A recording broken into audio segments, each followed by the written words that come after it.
여러분 찾으셨으면 제가 봉독해 드리겠습니다. 에스겔 14장 1절입니다. 이스라엘 장로 두 사람이 나와 내 앞에 앉으니 여호와의 말씀이 내게 임하여 이르시되 인자야, 이 사람들이 자기 우상을 마음에 들이며 죄악의 걸림돌을 자기 앞에 두었으니 그들이 내게 묻기를 내가 조기민들 용납하랴. 그런즉 너는 그들에게 말하여 이르라. 나 주 여호와가 말하노라. 이스라엘 족속 중에 그 우상을 마음에 들이며 죄악의 걸림돌을 자기 앞에 두고 선자에게로 가는 모든 자에게 나 여호와가 그 우상의 수요대로 보응하리니, 이는 이스라엘 족속이 다 그 우상으로 말미암아 나를 배반하였으므로 내가 그들이 마음 먹은 대로 그들을 잡으려 함이라. 그러니 너는 이스라엘 족속에 이르기를 주 여호와의 말씀에 너희는 마음을 돌이켜 우상을 떠나고 얼굴을 돌려 모든 가증난 것을 떠나라. 이스라엘 족속과 이스라엘 가운데 고려하는 애국인 중에 누구든지 나를 떠나고 자기 우상을 마음에 들이며 죄악의 걸림돌을 자기 앞에 두고 자기를 위하여 내게 묻고자 하여 선자에게로 가는 모든 자에게는 나 여호와가 친히 응답하여 그 사람을 대적하여 그들을 놀라움과 표정과 속담거리가 되게 하여 내 백성 가운데서 끊으리니 내가 여호와인 줄을 너희가 알리라.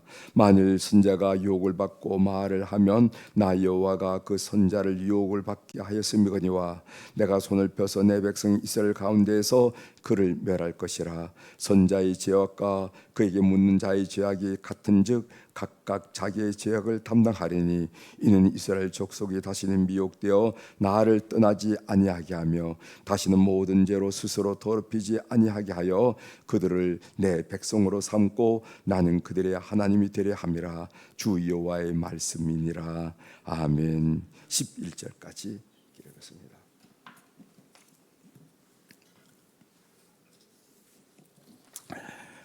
오늘 우리가 에스겔 14장 1절부터 11절에 있는 말씀을 우리가 읽었는데, 오늘 주제는 이상하지만 매력적인 사람들, 이런 주제로 좀 말씀을 나누도록 하겠습니다. 이상하지만 매력적인 사람들, 이것은 초대교인들을, 이방인들이 초대교인들을 보고 하는 이야기였습니다. 교인들을 보니까 그 참 이상하네, 그러나 참 매력적이야, 관심이 자꾸만 간단 말이야 하고 얘기하는 사람들이 바로 초대교인들이었는데, 이상하지만 매력적인 사람들이라 하는 주제로 잠깐 말씀을 나눌까 합니다. 초기 그리스도인들, 기독교인들의 삶의 양식은 아마 이렇게 표현할 수 있을 거예요. 거주자이면서 나그네. 이게 초대교인들의 특징이었습니다. 거주자이면서 모든 사람들은 거주자로 사는 거예요. 그 땅에서 평생 영원히 살 듯이 살더라 이 말이죠. 그런데 성도들은 어디 구름 위에 살기 때문에 사는 것이 아니고 땅 위에 살기 때문에 거주자라 말은 묻지만은 나그네, 영어로 에일리언이죠. 나그네. 무슨 말인가 하면은 본향이 천국이기 때문에 마치 여기 3일 동안 살듯이, 한 달 동안 살듯이 이런 느낌으로 산다라는 거예요. 왜? 마음과 목표는 천국에 다가 있어. 그리고 땅에 자기 발이 붙어 있기 때문에 3일 살듯이, 한 달 살듯이, 여행 온 듯이 살더라 이거죠. 그게 초대교인들의 특징이에요. 그래서 초대 기독교인들은 거주자이면서도 나그네. 오늘 우리처럼 그냥 얘기하는 것만이 아니라, 장례식장에서 주고받는 이야기가 아니라 삶이 그렇게 돼, 삶. 그래서 초대 교부들이 가르치면은요, 전도하라는 말이 없답니다. 전도하라는 말이. 왜 너 전도 안 해서? 왜 몇 명 전도? 이런 얘기 없다는 거예요. 오히려 초대 교인들은 복음을 살아냄으로써 자연스럽게 전도를 했던 사람들이 초대 교인들이라는 겁니다. 따라서 초대 교인들의 삶이 변증이어서 너가 믿는 것이 바르냐 그르느냐, 너가 믿는 것이 옳으냐 그르느냐 할 때 저 사람 삶을 봐. 삶의 열매를 보면 저게 옳은 거지, 바른 거지. 그래서 삶이 변증이 되었던 사람이 초대 그리스도인들이고, 초대 그리스도인들은요, 이방인들의 그 호기심을 불러일으켰습니다.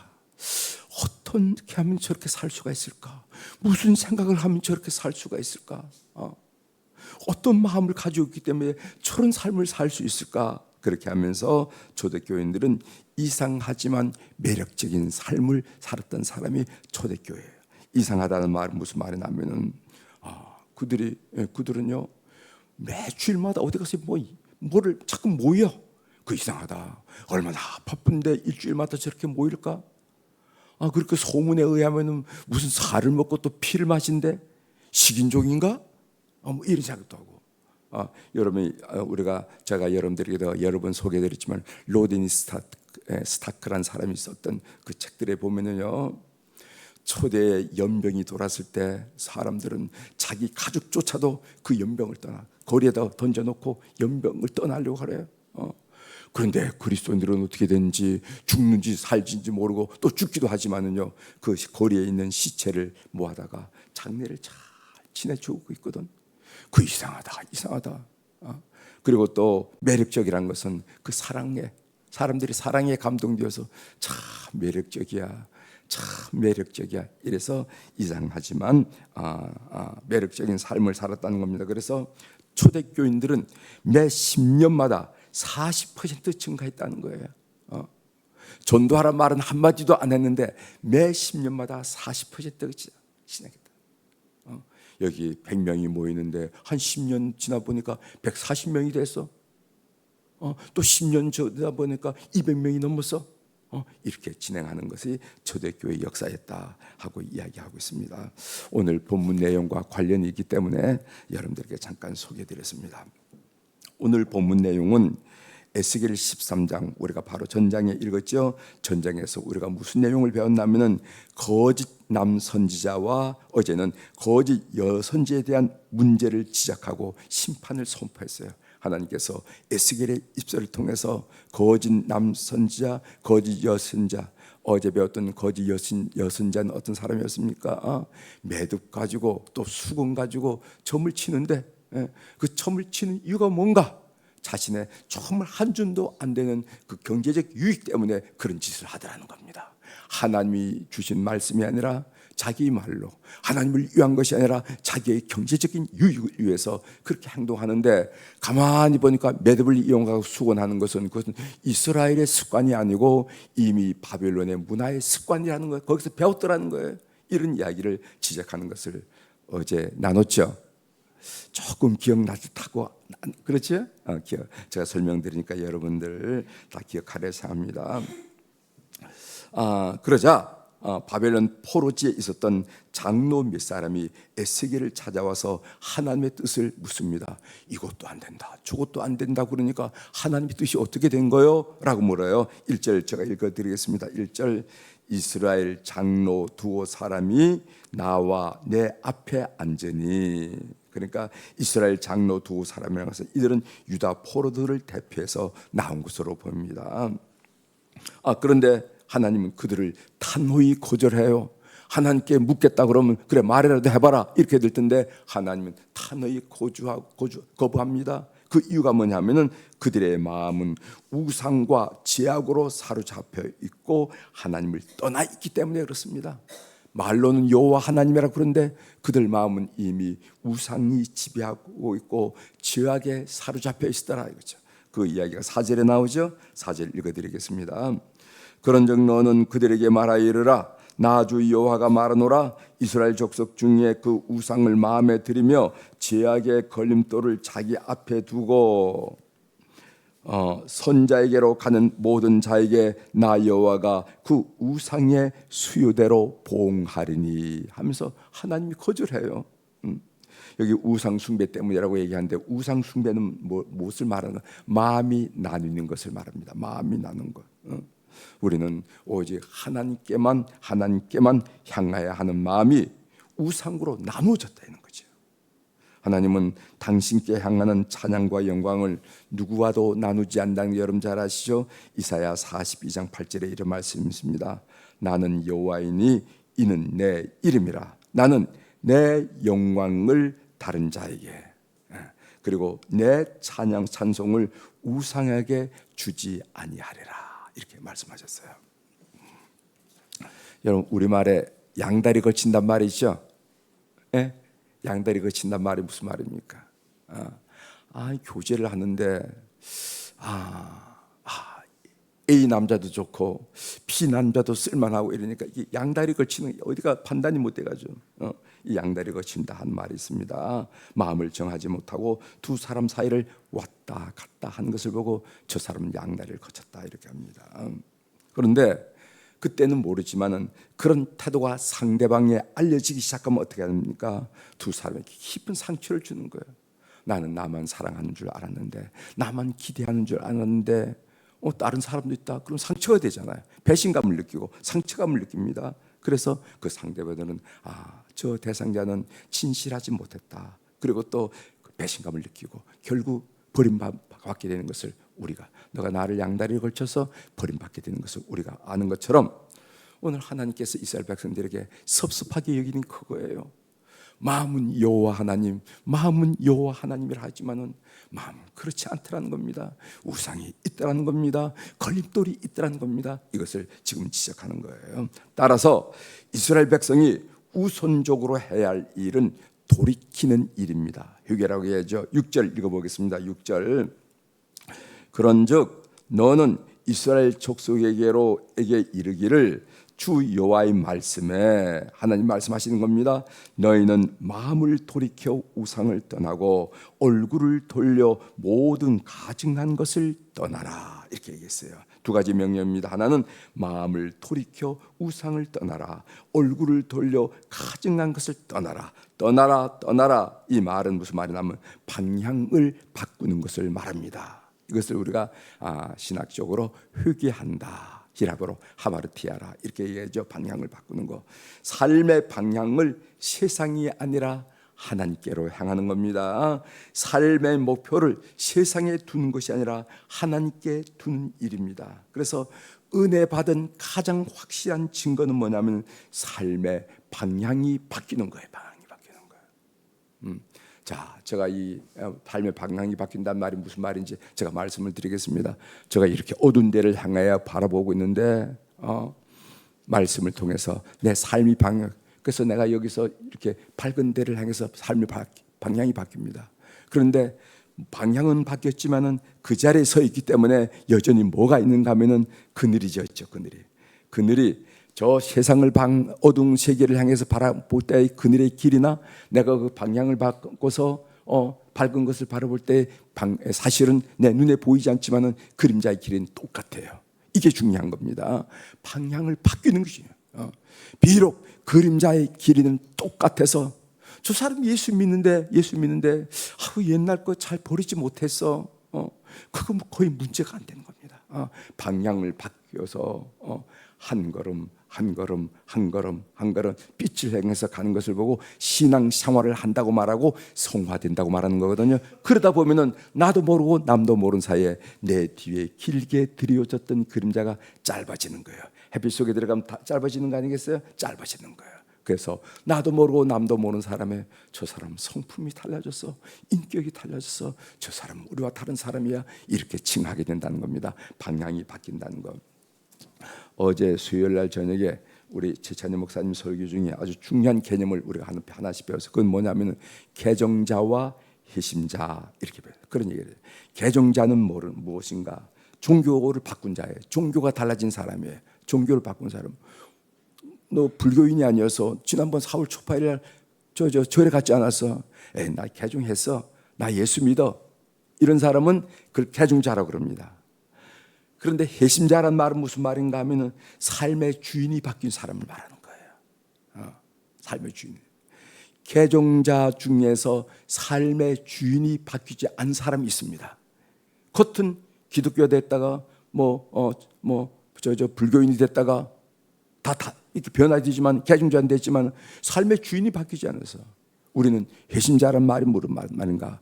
그동안은 내가 삶의 주인이었는데 이제부터는 하나님이 내 삶의 주인입니다, 예수 그리스도가 삶의 주인입니다 라고 말한 사람을 보고 회심자라고 얘기하고, 회심은 문자 그대로 회개했다고 말하고 그 사람은 삶의 방향이 바뀌어졌다, 이렇게 얘기한다는 것입니다. 그럴 때 비로소 내가 너희의 하나님이 되고 너희는 내 백성이 된다 하고 언약 관계를 회복한다 하는 말씀이 나옵니다. 11절 마지막 절입니다. 이는 이스라엘 족속이 다시는 미혹되어 나를 떠나지 아니하게 하며 다시는 모든 죄로 스스로 더럽히지 아니하게 하여 그들을 내 백성으로 삼고 나는 그들의 하나님이 되려 함이라 주 여호와의 말씀이니라. 이렇게 했어요. 우리가 이제껏 에스겔 13장에 이르까지 하나님께서 이스라엘 백성들에게서 불붙는 진노를 우리가 배웠습니다. 그런데 그 불붙는 진노가 사실은 하나님이 이스라엘을 사랑하기 때문이라는 것을 우리가 11절을 통해서도 다시 확인할 수가 있어요. 여러분, 산이 높으면은 골이 깊죠. 예? 야산은 골이라고 할 것도 없어. 뒷동산은 골이라는 게 없어요. 그냥 올라가면 되니까. 그러나 저 태백산맥에 간다거나 이렇게 하면 골이 깊어. 골이 깊어. 이건 뭐냐? 하나님이 이스라엘 백성들의 그 진노가 산처럼 높았어. 그런데 사실은 알고 보니까 하나님이 이스라엘을 향한 사랑이 골처럼 깊었기 때문에 그렇게 말씀하시다는 겁니다. 골처럼 깊었다는 거예요. 여러분, 그 징계와 처벌은 다른 것이라는 거 알고 계시죠? 저 사람 처벌받아서 라고 징계받아서, 그거는 똑같은 말인 것 같지만 다릅니다. 징계란 무엇인가? 처벌이 아니라 회복을 위한 도구예요. 회복을 위한 도구. 그러나 처벌은 뭐냐면은 벌을 받는 겁니다. 벌을 받는 거. 하나님은 우리를 징계하세요. 징계. 하나님 우리를 징계하십니다. 왜냐하면은 하나님을 우리를 가까이 두고 싶어서, 그리고 하나님은 우리를 축복하기 싶어서, 복받고 살게 하기 위해서 하나님이 징계. 잘못 나가면 한 대씩 맞아. 왜 때려요? 그럼 징계하는 거야. 그럼 다 정신 차리고 와서, 왜? 하나님 가까이 두려고, 우리 하나님은 우리를 어떻게 하시려고? 복받고 살기, 행복하게 살기 위해서 징계를 한다는 것입니다. 그러므로 우리 성도들은 징계를 받을 때 하나님의 속 깊은 사랑을 느낄 줄 알아야 돼요. 이게 그 기도하는 중요한 요소입니다. 우리 환우들을 위한 기도한 요소입니다. 그 질병으로 마음 떠나고 마음이 패역해지는 것은 우리 성도들의 자신. 오히려 그 징계를 통해서 하나님의 사랑을 느끼면서, 내가 몰랐는데 병중에서 어려움 가운데 하나님의 사랑을 많이 느끼게 됩니다. 오히려 감사하고 행복해하고 오히려 하나님의 은혜를 고마워하는 그 상태가 바로 성령이 원하는 그 징계의 태도라 하는 것을 우리가 알게 됩니다. 삶의 적용으로 한마디 말씀드리고 마치도록 하겠습니다. 사람들은 양다리 걸치는 행동을 비난하죠. 제가 양다리 걸친다는 말이 이 마음에 이렇게 있어서 여러분들 말씀드립니다. 그러나 우리도 가만히 생각해 보면은 하나님을 믿는다고 하면서 영적으로 양다리를 거친 적이 참 많았구나. 다른 사람이 아니라 저희 얘기를 하는 겁니다. 입으로는 주여, 예수님이 내 삶의 주입니다. 그렇지요, 예수님이 내 삶의 주입니다 라고 얘기했지만은 마음에는 그 이상 다른 것, 특별히 이 돈을 주인으로 삼지는 않았는지, 그래서 돈이 생기면 행복하고 돈이 없어지면 불행하다고 느끼는 이런 삶을 살지는 않았는지, 그렇다면 정말 내 삶의 주인은 무엇이었겠는가 하는 생각을 어제 양다리를 묵상하면서 좀 느꼈습니다. 하나님 앞에 진실한 여러분들이 되셔서 개쟁주하러 끝날 것이 아니라 회심자, 삶의 주인이 문자 그대로 바뀌어서 하나님의 사랑받는 교우들이 다 되기를 주의 이름으로 축원합니다. 기도하시겠습니다. 하나님 아버지, 에스겔의 말씀이 만만치 않은 말씀이지만은 곰곰이 묵상하면은 참 우리에게 교훈을 주고 우리의 삶에 도전하고 우리 삶에 꾹꾹 찌르는 말씀이 많다는 것을 다시 한번 느끼면서 오늘 말씀을 통해서 은혜를 나눌 수 있도록 도와주시오니 감사합니다. 하나님은 이스라엘 장로들, 특별히 이스라엘 백성들에게 지적한 내용은 말로는 주 여호와라고 말하고 있지만은 그 마음은 이미 세상 거로 가득 차 있다 하고 이야기하는 것을 우리가 들으면서, 그렇기 때문에 나는 만나 주시지 않겠다 하고 주님께서 만나 주지도 않은 모습을 우리가 보게 되었습니다. 그러면서 먼저 돌이키라 하는 말씀을 일으키고, 돌이킨다는 것은 방향을 전환한다는 것인데, 무슨 방향을 전환하는 거냐 하면은 세상을 향하던 마음이 하나님을 향한 마음으로, 세상에 목적을 두던 삶이 천국을 목적으로 두는 삶으로 바뀐 것을 방향 전환이라 하면서 도전받게 하시오니 감사합니다. 주님을 사랑하고 삶이 변화되었기 때문에 이 여름철에, 참으로 잠이 모자른 이 여름철에 이 새벽에 주님 앞에 나온 모든 교우들을 축복합니다. 하나님의 기쁨이 되는 삶이 날마다 연결되도록 우리 사랑 교우들을 축복하여 주옵소서. 오늘 또 우리 사랑 교우들이 주님 앞에 1,000번제를 비롯해서 갖가지 헌금을 주님 앞에 올려드렸습니다. 눈 밝으신 우리 하나님 아버지, 귀 밝으신 우리 하나님 아버지, 하나님은 다 아시죠? 이름자들 다 통촉하시고, 사연들 통촉하시고, 그들의 정성도 통촉하여 주시고, 그 감사하는 마음, 기대하는 마음, 그리고 의지하는 마음도 하나님이 다 아신 줄 믿습니다. 좋으신 우리 하나님 아버지, 우리의 삶의 여정에서 우리가 만나고 우리 손으로 하고 우리가 하는 모든 일 속에서 좋으신 하나님, 참 하나님은 좋으시구나 고백받고 고백하는 오늘의 삶이 될 수 있도록 이 헌금을 주께서 연락하여 주옵소서. 하나님, 오늘 목요일 날 우리 사랑하는 우리 중고등부 이제 회원들이 수련회를 떠납니다. 하나님, 떠나는 발걸음부터 돌아오는 순간까지 은혜 충만, 감사 충만한 이번 수련회 여정이 될 수 있도록 은총을 베풀어 주옵소서. 바깥에 더위의 열기보다도 더 뜨거운 성령의 감동을 받게 도와주시고, 두 마디도 말고 한마디 그 인생을 변화시키는 생명의 말씀이 그들 심령에 뿌리를 내려서 하나님을 위하고 이 사회를 위해서 건강하게 성장하는 우리의 아들과 딸들, 손자, 손녀들이 될 수 있도록 이번 수련회를 축복하여 주옵소서. 말씀을 가르치는 선생들과 우리 목회자들에게 은혜 충만을 허락하시고, 말씀을 받는 그 우리 학생들 마음속에도 가뭄의 단비를 받아들이시 열린 마음, 하나님이 만져준 마음, 성령님이 임재한 마음이 돼서 말씀마다 아멘해서 그 영혼의 깊고도 깊은 뿌리에 말씀이 심겨지는 은혜를 경험할 수 있도록 역사하여 주옵소서. 오는 길, 가는 길, 거기서 활동할 때 안전을 지켜주셔서 그들의 영혼이 다치지 않고, 그들의 마음이 다치지 않고, 그들의 육신이 다치지 않도록 강건함으로 축복하여 주시옵소서. 하나님 아버지, 우리나라를 위하여 오늘 이 새벽에 기도합니다. 국제 관계, 또 국내 경제적인 상황, 정치적인 상황, 또 우리 한국 교회, 또 남북 관계, 모든 것이 살아온 이 땅을 살아오고 이 땅을 살아가는 사람들 마음속에 많은 무거움을 줍니다. 오늘 또 우리로는 할 수가 없어서 이 땅의 주권자가 되신 우리 주님께 간구하고 기도를 올리고 있사오니, 이 땅에 가득한 음란의 영을 묶어주시고, 거짓의 영을 묶어주시고, 분열의 영을 묶어주시고, 신명마다, 골짜기마다, 마을마다, 교회마다, 공동체마다 에스겔의 골짜기에 불었던 성령의 불처럼 거룩한 바람이 불게 도와주셔서 하나님 아버지, 이 땅이 하나님이 인정하는 거룩한 땅이 되게 하시고, 젖과 꿀이 흐르는 거룩한 땅이 되어서 무열방의 백성들이 대한민국을 존경하고 그리워하고 사모하는 그런 땅 될 수 있도록 주께서 역사하여 주시옵소서. 주권자 되시는 우리 하나님은 하실 수 있는 줄 믿사오니 역사하여 주시옵소서. 오늘 또 하늘의 주권과 땅의 주권을 가진 우리 주님의 권세 있는 이름으로 이 새벽에 선포합니다.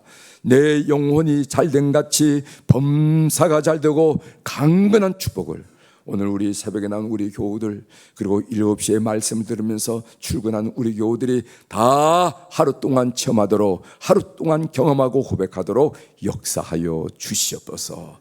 감사드리며 예수님의 이름으로 기도 올려옵나이다. 아멘.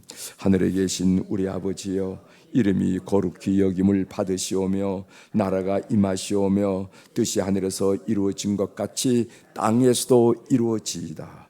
오늘 우리에게 일용할 양식을 주시옵고 우리가 우리에게 죄진 자를 사하여 준 것 같이 우리 죄를 사하여 주시옵고 우리를 시험에 들게 하지 마시옵고 다만 악에서 구하시옵소서. 나라와 권세와 영광이 아버지께 영원히 있사옵나이다. 아멘.